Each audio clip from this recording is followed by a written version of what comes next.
मैंने भी अपनी बाहों को आर्यन की कमर के चारों ओर कस लिया था, पर जब मुझे ऐसा लगा कि आर्यन आगे भी कुछ करने की कोशिश कर सकता है, तो मैंने उससे धीरे से कहा, आर्यन प्लीज दरवाजा बंद कर दो। मेरी बात सुनकर आर्यन हंसते हुए बोला, इस समय यहाँ कौन आएगा? कि मैंने धीरे से मुस्कुराते हुए कहा, फिर भी तुम दरवाजा बंद कर लो ना प्लीज। आर्यन ने मुझे छोड़ा और दरवाजा बंद करने चला गया।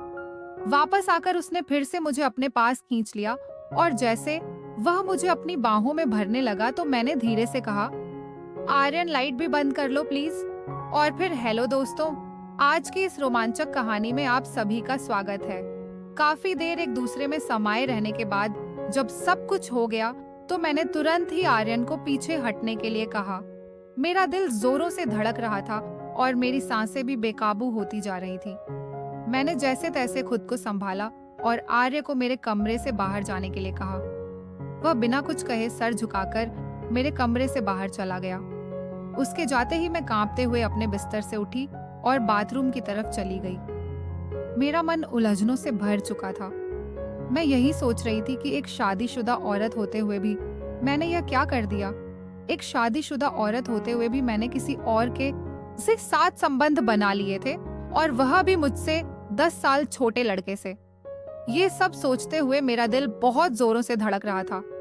मैं जैसे तैसे बस खुद को शांत करने की कोशिश कर रही थी।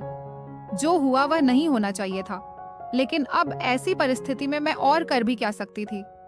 मैंने बाथरूम में खुद को साफ किया और खुद से एक वादा भी किया कि मैं अब से बहुत ही सतर्क रहूंगी। नहाने के बाद मैंने अपनी साड़ी पहनी, अपने बालों को ठीक किया और अपने बिस्तर पर जाकर लेट गई। पूरे दिन की थकान और उलझनों ने मुझे इस कदर थका दिया था कि मैं कब सो गई मुझे पता ही नहीं चला। रात के करीब 12 बजे हमारे मेन डोर की घंटी बजी। मैं हड़बड़ाकर उठी और घड़ी की तरफ देखा तो घड़ी में 12 बज रहे थे। मैं जल्दी से दरवाजे की ओर बढ़ी और दरवाजा खोलते ही मैंने देखा कि सामने भावना खड़ी है और उसके साथ उसका छोटा बेटा चिराग भी है, जो लगभग 10 साल का था। भावना दीदी हमारी पड़ोसन है जिससे हमारे घरेलू संबंध है। मैंने कि हड़बड़ाकर पूछा, भावना दीदी आप इतनी रात को यहाँ क्या कर रही हो? सब ठीक तो है ना? भावना दीदी ने जवाब दिया, प्रिया मेरे पापा की तबीयत बहुत ज्यादा खराब हो गई है। हमें अभी अभी खबर मिली है और हम तुरंत ही वहाँ जा रहे हैं। क्या तुम 2-3 दिनों के लिए चिराग को अपने साथ रख सकती हो? ये तुम्हें बिल्कुल भी तंग नहीं करेगा और हम जल्दी ही वापस लौट आएंगे। मैंने तुरंत कहा, कोई बात नहीं दीदी, ये भी तो आपका ही घर है। आप बेफिक्र होकर जाओ और चिराग की बिल्कुल भी चिंता मत करो। मैं इसका पूरा ध्यान रखूंगी। भावना दीदी ने चिराग को मेरे पास ही छोड़ दिया और जल्दबाजी में चली गई। मैंने दरवाजा बंद कर लिया और चिराग को लेकर अंदर आ गई। मैंने चिराग के लिए टीवी ऑन कर दिया और उससे पूछा, चिराग क्या तुमने खाना खाया है? से वो बोला, नहीं आंटी अभी नहीं खाया है। मैंने मुस्कुराते हुए कहा, अच्छा तुम तब तक टीवी देखो, मैं अभी तुम्हारे लिए खाना लेकर आती हूँ। मैंने खाना गर्म करके टेबल पर रख दिया और चिराग को खाना परोस दिया। चिराग खाना खाने लगा और मैं भी उसके पास वाली कुर्सी पर बैठ गई। आर्य ने अभी तक खाना नहीं खाया था और मैं खुद उसे बुलाने नहीं जाना चाहती थी। मुझे पता था मैं उससे आंखें भी नहीं मिला पाऊंगी। मैं यही सोच रही थी कि जो कुछ भी हुआ उसमें किसकी गलती थी, मेरी गलती थी या फिर आर्यन की गलती थी। कुछ देर बाद मैंने आर्यन के कदमों की आहट सुनी और उसके कदमों की आहट सुनकर मैं अपने विचारों से बाहर आ गई। मैंने बिना उसकी ओर देखे उससे कहा, आर्यन जी तुम भी खाना खा लो, मैंने खाना गर्म कर दिया है। वह मेरे बगल वाली कुर्सी पर ही बैठ गया और चुपचाप खाना खाने लगा। मैं भी खाना खा रही थी, लेकिन मेरी नजरें बार बार आर्यन की तरफ जा रही थी। मैं यही सोचती रही कि एक शादीशुदा औरत होते हुए भी मैंने यह क्या कर दिया। आर्यन ने खाना खाते हुए मुझसे पूछा, यह बच्चा कौन है? कि मैंने बिना आंखें मिलाए उसे जवाब दिया, यह भावना दीदी का बेटा चिराग है। उनके पापा की तबीयत अचानक बहुत खराब हो गई है, इसलिए वह उनके पास गई है और चिराग को हमारे पास छोड़ गई है। इसके बाद हम दोनों के बीच कोई बात नहीं हुई और आर्य खाना खाकर अपने कमरे में चला गया। मैंने सारे बर्तन उठाए और किचन में रख दिए, फिर चिराग को लेकर अपने कमरे में चली गई और दरवाजा अंदर से बंद कर लिया। मैंने चिराग को अपने साथ ही लेटा लिया, क्योंकि वह एक छोटा सा बच्चा ही तो है। अगर मैं उसको अलग लेटाती तो शायद रात में उसको डर लगने लगता। चिराग मेरे बेड पर ही लेटा था और जल्दी सो भी गया, लेकिन मैं जाग रही थी। शाम की थोड़ी देर की नींद के कारण अब मुझे नींद नहीं आ रही थी। आज का दिन मेरी जिंदगी में एक नया मोड़ ले आया था।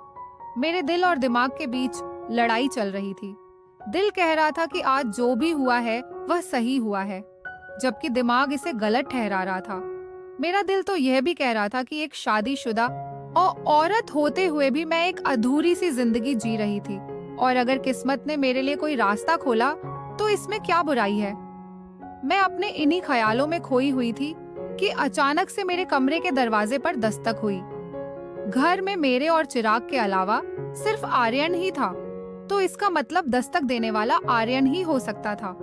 मेरा दिल फिर से तेजी से धड़कने लगा था। मैंने चुपचाप लेटे रहने की कोशिश की, लेकिन दस्तक फिर से हुई। मैं यही सोच रही थी कि कहीं चिराग जाग ना जाए, और यही सोचकर मैंने धीरे से उठकर दरवाजा खोल दिया। सामने आर्यन को देखकर मैं थोड़ा सा चौंक गई और उससे पूछा, अब क्या है, तुम यहाँ क्यों आए हो? आर्यन ने धीमी आवाज में मुझसे पूछा, क्या मैं अंदर आ सकता हूँ? मैंने कहा, नहीं, बिल्कुल भी नहीं, तुम जाओ यहाँ से। और इतना कहकर मैंने दरवाजा बंद कर दिया। मेरी सांसें तेज चल रही थी और मेरे दिमाग में कई सवाल उठ रहे थे। मैं सोचने लगी कि यह अंदर क्यों आना चाहता है। क्या वह फिर से मेरे साथ कुछ गलत करना चाहता है? नहीं, ऐसा नहीं हो सकता। चिराग भी तो मेरे कमरे में है, और एक बार जो गलती मुझसे हो गई वह मैं दोबारा नहीं दोहराऊंगी। लेकिन जैसे ही मैं बिस्तर पर लेटी, मेरा दिमाग फिर से कहने लगा कि इसमें गलत क्या है। अगर तुम दोनों एक दूसरे को पसंद करते हो तो इसमें बुराई क्या है? जिद तुम्हारे पति तो तुम्हें समय ही नहीं दे पाते, और आर्यन ही है जो तुम्हारा ख्याल रखता है। फिर मेरा दिमाग कहने लगा कि अगर यह बात किसी को पता चल गई तो समाज में तुम्हारी बहुत बदनामी होगी, तुम्हारा परिवार बिखर जाएगा। पिछले कई सालों से तुमने अपने आप को रोक कर रखा है, और अब जब मौका मिला है तो इसे गंवाना ठीक नहीं है। जिंदगी ऐसे मौके बार बार नहीं देती। मैं बिस्तर पर बैठी इन्हीं ख्यालों में डूब चुकी थी कि अगर मौका मिला है तो क्या इसे छोड़ देना चाहिए। आर्यन तो अभी जवान है, उसकी जिंदगी में तो ऐसे मौके और भी आएंगे, लेकिन मेरे लिए मेरे पास तो बस यह एक ही मौका है। क्या मुझे अपनी जिंदगी जीने का हक नहीं है?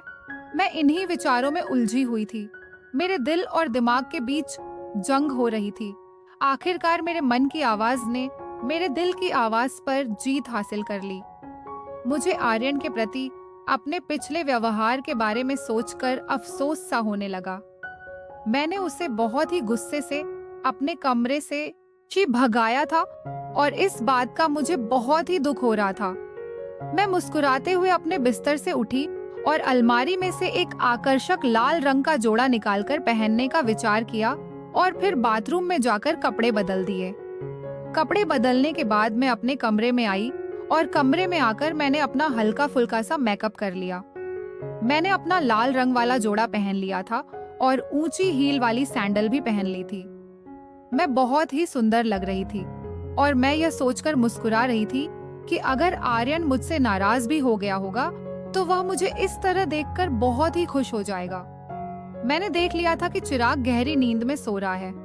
मैंने धीरे से अपने कमरे की लाइट बंद कर दी और दरवाजा बंद करके सीढ़ियों से ऊपर चली आई। मेरा दिल जोर जोर से धड़क रहा था। जब मैं ऊपर पहुंची तो मैंने देखा कि आर्यन के कमरे का दरवाजा खुला हुआ है और अंदर से हल्की हल्की रोशनी बाहर आ रही है। जब मैंने अंदर जाकर देखा तो आर्यन वहां नहीं था। तब तक मुझे पीछे से किसी के कदमों की आहट सुनाई दी। जब मैंने मुड़कर देखा तो वहां आर्यन खड़ा था। जब आर्यन मेरे करीब आया तो मैंने झिझकते हुए पूछा, तुम अभी तक सोए क्यों नहीं? आर्यन ने आगे बढ़कर मेरे एक हाथ को अपने हाथ में थाम लिया। उसकी नजदीकी से मेरे दिल की धड़कनें और तेज हो गई थी। आर्यन ने मुस्कुराते हुए कहा, मुझे यकीन था कि आप मेरे पास जरूर आओगी। और इतना कहकर उसने मुझे अपनी तरफ खींच लिया। मैं बिना किसी प्रतिरोध के उसके पास चली आई। आर्यन ने मुझे अपनी बाहों में भर लिया था और उसकी इन नजदीकियों से मुझे एक अजीब सा सुकून महसूस हो रहा था। मैंने आर्यन के सीने में अपना चेहरा छुपा लिया और धीरे से बोली, आर्यन, मुझे बहुत डर लग रहा है। मेरी यह बात सुनकर आर्यन ने मुझे और भी ज्यादा प्यार से अपनी बाहों में कस लिया और पूछा, डर किस बात का लग रहा है? जब मुझे उसकी बाहों में बहुत असहज महसूस हो रहा था, लेकिन एक अजीब सा आकर्षण भी महसूस हो रहा था। मैंने धीरे से कहा, कोई हमें देख ना ले। आर्यन ने भी धीरे से कहा, यहाँ है ही कौन जो हमें देखेगा? आर्यन ने मुझे अपनी बाहों में कस लिया, लेकिन मैंने हिम्मत जताकर कहा, आर्यन अभी नहीं, यहाँ नहीं। आर्यन मेरे संकेत को समझ गया और वह मेरा हाथ थामकर मुझे अपने कमरे की ओर ले गया। जब मैं कमरे में पहुंची तो मेरी धड़कन और तेज हो गई। कमरे में पहुंचते ही आर्यन ने लाइट जलाई और फिर धीरे से मुझे अपनी बाहों में भर लिया। मैंने अपनी पीठ को आर्यन के सीने से सटा दिया। हालांकि मैं अभी भी थोड़ा सा घबराई हुई थी, लेकिन आर्यन के सीने से लगकर मुझे थोड़ा सा सुकून मिल रहा था। उसने धीरे से मेरी गर्दन पर अपना सिर रख दिया, जिससे मेरा दिल जोरों से धड़कने लगा। आर्यन ने अपनी प्यारी आवाज में कहा, आज तो आपका हुस्न कुछ खास ही लग रहा है।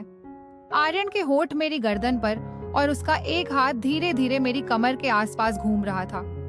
उसकी इस नजदीकी का एहसास मुझे पागल कर रहा था, लेकिन मैं खुद को काबू करने की कोशिश कर रही थी।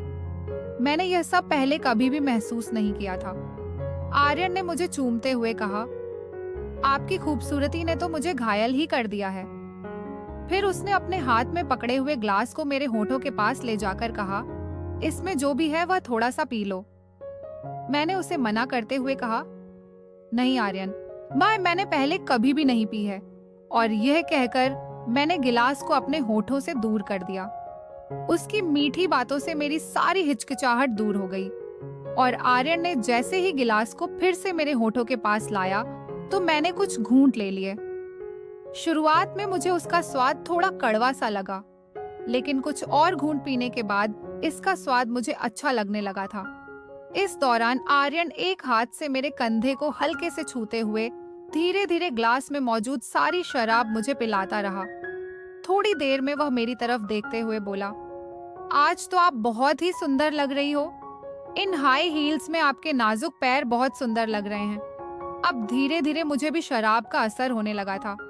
अपनी तारीफ सुनकर मैं पहले तो थोड़ा सा झिझकी, लेकिन फिर मुस्कुराते हुए बोली, तो किसने रोका है? अपनी सारी चाहत पूरी कर लो। इतना सुनते ही आर्यन ने मेरे पैरों को बड़े सम्मान के साथ हल्के से छुआ।